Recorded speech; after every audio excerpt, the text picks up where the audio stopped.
2025 sure was the year of all time, wasn't it? There was certainly a lot of bad. A lot. Just so much bad, oh my god. But let's not get into that right now. We've got silly video games to discuss. I played quite a bit of new and old games last year, as I'm one to do every year. This is my favorite medium of art, after all. I try to stay on the pulse of both the past and present for it. And for a select few that I played last year and considered the best of the best, I have quite a few thoughts. So, without further ado, these are the best games I played last year in order from least best to best best.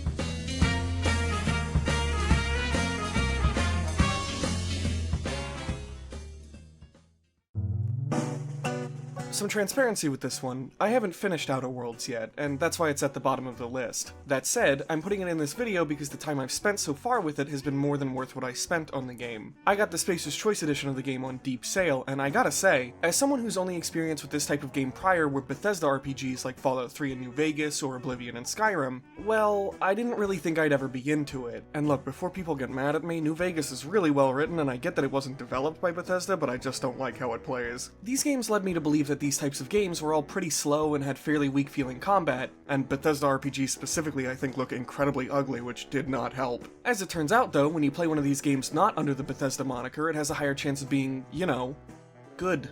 Being developed by the same studio as New Vegas, I figured Outer Worlds would at least have fun writing, but on top of that, it also has extremely engaging gameplay and choices that really feel like they matter, and gunplay and combat that doesn't feel like I'm fighting the game itself to have fun. And sure, fun doesn't have to be the end-all be-all for what a game should be. The Silent Hill series, for example, has a history of wonky combat, to put it nicely, and I love those games, but fun isn't necessarily the end goal of most of those games, I feel. Whereas here, and with the previously mentioned Bethesda RPGs, clearly the game wants you to have fun, and unlike those Bethesda RPGs, I think it succeeds greatly. That said, the game definitely has some real problems, most notably it's really buggy even nearly 7 years out from release, as well as the game crashing for me several times when just trying to watch the video that introduces one of the DLCs. I also think the game is too long. As of writing this, I'm 10 hours in, and it's kind of making me wish that at least the main story was far shorter than it is currently. Then again, I don't really like that a lot of games in the past 10 to 15 years have been getting longer and longer, and I feel like this is more of a general issue I have with AAA experiences than something that's specific to the Outer Worlds. And call me impatient all you want, I think it's fair to find it bothersome that more and more big games feel like they're wasting my time when they could have easily been more compact experiences that cut out the fad. That issue aside though, I'm really happy with what I've experienced so far of the Outer Worlds, and I'm excited to see what else it has in store for me when I get back to it. Eventually. A lot of the time when I fall in love with a game, it's because I deeply connect with it on an artistic level, maybe because of what it has to say, or how its gameplay complements the storytelling, stuff like that. In this case, it's because it's very fucking stupid and very fucking funny. Realistically, hopes weren't super high for this game. Personally, I thought it looked quaint at best and waited for it to go on sale before picking it up. And really, it's not a lot to write home about, it's kind of a mess even, but having finally played it, it makes me laugh. And with how things have been lately in the world, a good laugh is something I think we all desperately need. But okay, what is the Patrick Star game, right? Well, you play as the titular Patrick Star, and do whatever you want, essentially. There are objectives, sure, and there is technically an ending, but this is as sandbox as a sandbox game can get. You're given a small open world to do as you please in, whether that be doing little quests for characters from the show, or just messing around with the game's charmingly janky feature set. From trampolines to big hammers to slap-happy gloves, there are so many goofy little mechanics to play around and have a fun time with. It's not perfect, of course, the game looks and feels budgeted for sure, and it's filled with its fair share of jank like I brought up earlier, but I'm fine with ignoring those issues, honestly, because for me they don't really get in the way and honestly just make the game more silly and funny. It's not gonna be everyone's cup of tea for sure, but for me it was the exact right game at the right time. I wonder if I'd like Goat Simulator.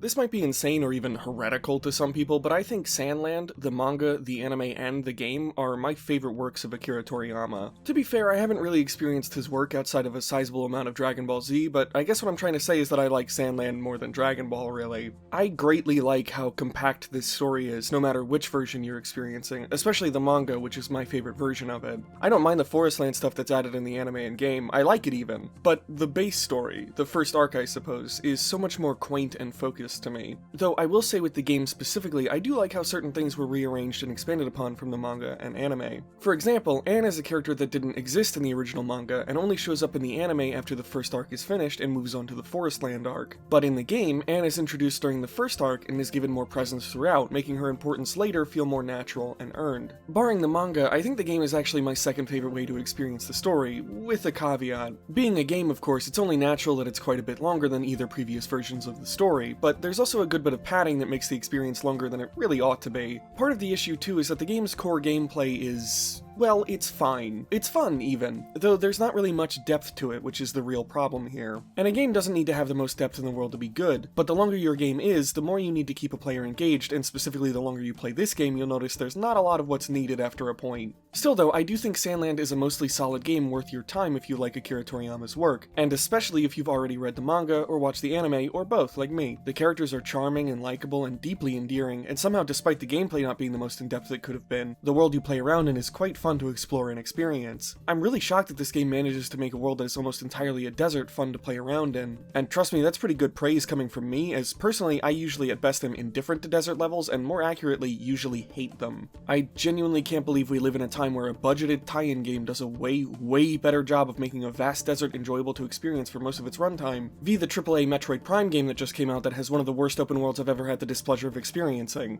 What a time to be alive.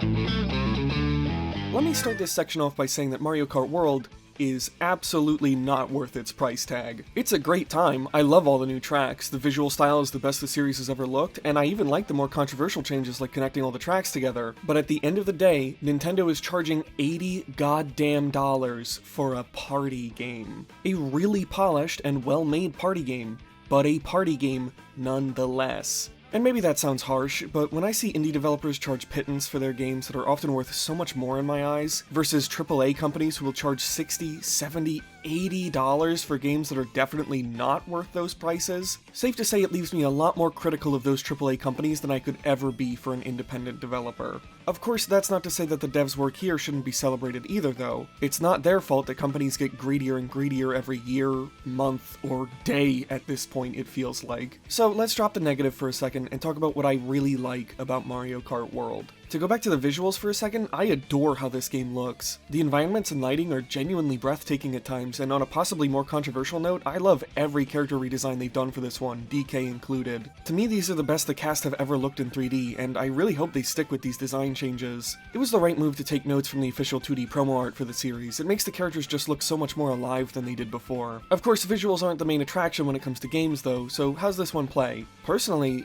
I think it plays better than 8, and I loved 8. There's something about how the karts move in this one that feels so right, it's hard to describe. I hate to say it, but you kinda just have to play it yourself to get what I mean. That control is complemented very well with the game's stage design too. Every map in the game feels pretty much perfect to me, and there's little to no obnoxious additions. Thank God for no more baby park bullshit. The open world is nice too, though I don't really think it's as exciting as the marketing for it would make you believe. It's lively at least, with cars and NPCs everywhere, but the things you can actually do in it are limited and feel more like busy work than well thought out challenges to do. Still, pretty neat to explore at least, and an easy way to get whatever costumes you may be missing. None for my boy Nabbit though. Sad. But overall, yeah, Mario Kart World is a great game that is depressingly overpriced. And I'd say wait for a sale, but unless the name of the game is ARMS, like most Nintendo games, this one is never getting cheaper than like $70. The soundtrack's really good though. I'm gonna be real with you, I don't have much to say on this one. I mean, it's Worms. It's a very simple versus game where you have a set amount of tools to strategize and take out your friends with, and they have the same. And that is the entire gameplay loop. Not a game you could play for hours and hours with friends, but definitely a fun thing to do for a little while with a group of buds if you got nothing else going on. It's kinda like a board game in that way, right? Like, the game itself is not the important part, it's doing something with and being around the people you care about, and Worms is perfect for that. It helps that the game's foundation is extremely solid, everything works exactly as you'd expect it to. It's very simple and easy to pick up, and just on a baseline feels good to experience. That's probably the biggest reason as to why me and my friends keep coming back to it. It will also inevitably make you want to murder your loved ones to a degree Mario Party wishes it could reach. This is one of the few games I play with friends where I get a good bit competitive. Losing even a single worm feels like complete and utter betrayal. I don't have any friends anymore. Seriously though, Worms is a very tight experience that, while not very deep, is definitely worth coming back to time and again. I have some mixed feelings on Bananza. I think it's an extremely solid entry in the DK series, and it's one of the most fun 3D platformers I've ever played. I also think it plays it way too safe, and is way too similar to Mario Odyssey, even down to its UI. Now, mechanically it's fairly different. You don't move or attack in anywhere near the same way as Mario in Odyssey. I more so mean in its vibe, which I'm aware is a lot harder to define, but I just can't shake the feeling. But that leads to my biggest problem with Bananza. It can feel like it doesn't have its own identity at times, which for DK is wild since it has a long-running history of having very different experiences to its contemporaries, for better and for worse. God, DK64 is so bad. Of course, if your game's worst sin is that it's too similar to Mario Odyssey, well, there's a lot worse things you can be similar to in my eyes. Again, like I said, that's more with its vibe for me, and kind of its visuals, than how it actually feels to play. And oh my god, is Bananza a blast to play. Climbing all over the place and just demolishing everything you run into is so exhilarating, and as the game goes on and you get upgrades and new moves, it really feels like DK is getting stronger, which is super satisfying. And there's honestly not much else to Bananza's gameplay than that. Well, there are the usually area-specific gimmicks too, but for the most part a lot of your playtime will be destroying basically everything in your path. I don't know how, but they managed to make that consistently fun for the entire game's runtime. Maybe it's the feedback, or fittingly it's just something in my monkey brain that loves it when things go smash, I couldn't tell you. Whatever it is, it clicks with me just right, and that feeling is only elevated by the stellar level design, which I imagine was a nightmare to figure out due to the aforementioned destruction you can cause. But somehow, someway, they managed to create levels with phenomenal clarity and clear objectives while also allowing the player to literally carve their own paths, to an extent. The game is still mostly linear, and you're not going to be able to dig through a wall all the way to the end of the level, but the amount of freedom still allotted for a game like this is staggering. Now, at this point I'd talk about the story and some of the bigger moments in the game, but Bananza is still fairly new as of writing this video, and I'd hate to ruin a lot of that stuff. Not to mention, I don't want to be here all day either. But I will say that Bananza's story is very solid, and its characters are very charming, even Pauline, who I never found annoying and often found endearing. There's also something at the tail end of the game that if you're a DK fan and somehow don't know about already, I refuse to ruin for you. If you ever get the chance to play Bananza, and I can't blame you if you don't with how absurdly overpriced literally everything is now, I'd like to think you won't regret experiencing what it has in store for you. I don't think anyone expected this cute little co-op game to become an almost instant sensation, but having played quite a lot of it with friends and experiencing all the fun bugs and new updates, I'd say it definitely earned its success. Peak's gameplay is incredibly simple, but also incredibly addicting. Learning is the name of the game here, learning to use your tools most effectively, learning what terrain to look out for, learning when best to take risks, and doing it all with your friends who you and them alike have to learn how to work together as a unit while keeping all of the previously mentioned skills close to your chests. Peak is cooperative gameplay at its, well, peak. If even one player isn't helping the others, pretty much everyone is going to have a bad time, which obviously disincentivizes you from not trying and just letting your friends carry you. Though if you're rushing ahead of everyone else instead, well, there's a punishment for players like that too. Wink. Peak is very good at making players find that sweet spot where they must work together for the best experience for all. And one of the wildest things about this game to me is that it's just as fun in single player too. So rarely do these co-op focused games even have single player as an option, and when they do, often I find that they're not anywhere near as enjoyable without friends. But Peak somehow manages to stay just as engaging when you're going at the mountain alone. Peak might just be the best co-op game to have come out in 2025, and honestly in my lifetime as well. There's also something nice to be said about how the longest you'll likely spend climbing on your own or otherwise is at most 2 hours. Peak is very short and oh so sweet. Peak also reminded me of how co-op, or really multiplayer games in general, don't need to be filled with FOMO bullshit and endless microtransactions. Instead, any cosmetic unlocks are just that, something you unlock just by playing and earning them. And if you're young enough that you don't remember a time where that was a thing, I'm so sorry that video games suck now. Anyway, Peak is definitely worth the low price tag of $7.99, which might as well be $5, which might as well be $2, which might as well be free, or whatever the f the devs said about how they price their games. I can't believe I slept on this game for so long. So for context, I had played the remake of Resident Evil 1 a couple years ago and wasn't the biggest fan. I got the appeal and I loved the tone and style, but the gameplay wasn't it for me. And I figured if this is what the remake for Resident Evil 1 is, which should theoretically be the most refined version of the style of Resident Evil, right? Well, if I couldn't enjoy that, I figured I wouldn't enjoy the original trilogy either. Though I did always want to get them under my belt at some point, even if I had the feeling I wouldn't like them. Gotta say, I was glad to be proven mostly wrong. I still don't like either version of 1 very much, but I did enjoy 3, and as you can probably guess, I loved 2. In fact, I loved 2 so much that, after giving it more thought, I think it's completely overtaken the remake for me, and I thought that was the peak that Resident Evil could be. But now when I think Resident Evil, this is the game that comes to mind. It's that good. The way the game builds its atmosphere with its gorgeous pre-rendered backgrounds and its both calming and haunting melodies, or the tension it expertly creates with your limited resources and minimal knowledge of what to expect in each room, and much larger abundance of zombies than was previously possible in Resident Evil 1, or the shockingly tight writing and really solid voice performances for a PS1 era game, let alone in the horror genre. Resident Evil 2 does basically everything right to me. I have next to no issues with it outside of very minor gripes. So minor even that I don't feel it's important to make note of them. Resident Evil 2 is one of the few games I've ever played that I consider genuinely perfect. It's reset the standard for this series for me, a standard that might not be possible for future games to live up to personally. Then again, I'm one of the few fans of the series that prefers the TNG virus era over the Las Plagas or Mold eras, so take that as you will. I really hope 9 is good. I bow my head to Neobards. They did what I thought impossible. I feel the need to preface this segment by pointing out that the original Team Silent games, especially 2 and 3, are 2 of my favorite games of all time. 2 is in my top 5 even. I am very picky about what they do with these games, and I hold the Silent Hill series to a different standard, higher than most. Actually, since I have no future plans to discuss this series in any videos, I'm gonna hijack this segment to tell a story about my first ever interaction with these games. When I was younger, I was at a party I really didn't want to be at, and I wasn't antisocial or anything. I talked to people, maybe I was a little weirder than I'd like to have been, but that's neither here nor there. The important part of this story is that at that party, tucked away in a little corner, there was a CRT TV hooked up to a PlayStation 1, and in the selection of games, one stood out: Silent Hill. I put the game in and played through the entire opening, and I gotta tell you, that party didn't exist anymore. There was nothing else there but me, that CRT, and that town.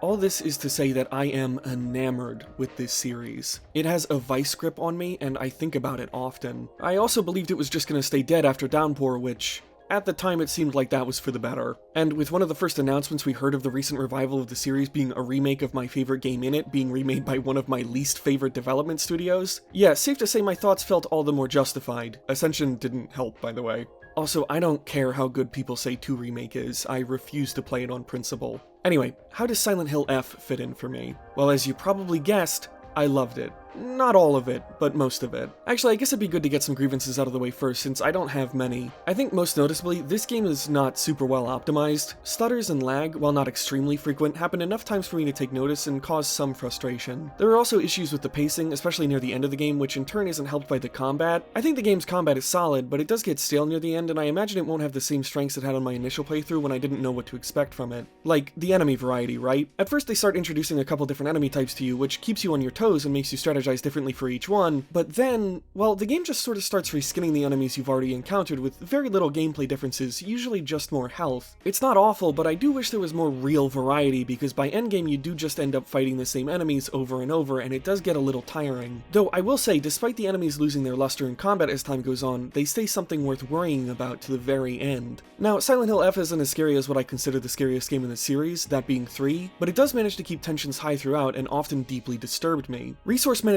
especially will keep you on your toes, even on easier difficulties. Neobards really managed to balance between tension and annoyance so that you lean more towards the former than the latter. I felt like I was getting through each chapter by the skin of my teeth, and I adore that feeling. The funny thing is though, I don't think I would have needed any of the prior things I brought up to be good if it weren't for the fact that they nailed the most important things about this series to me. Obviously the gameplay matters, it even affects the following things I plan to touch upon, but more than having a strong combat system that feels in line with the Team Silent era of combat while at the same time doing fresh things with it, none of that matters if both the mood isn't strong and the reason I'm fighting isn't worth it. The 2 things that make me love Silent Hill F so much are its drop-dead gorgeous visuals and atmosphere, and even more importantly, its beautiful story. The town of Ebusugaoka, while clearly not the titular Silent Hill, carries on its visual spirit nearly perfectly. I honestly didn't think a post-PS2 era Silent Hill could hold on to the aesthetic strengths that were brought on by engine and hardware limitations of the time, but somehow, Silent Hill F hits the mark better than any previous entries after 4, while also having modern AAA polish. And its story,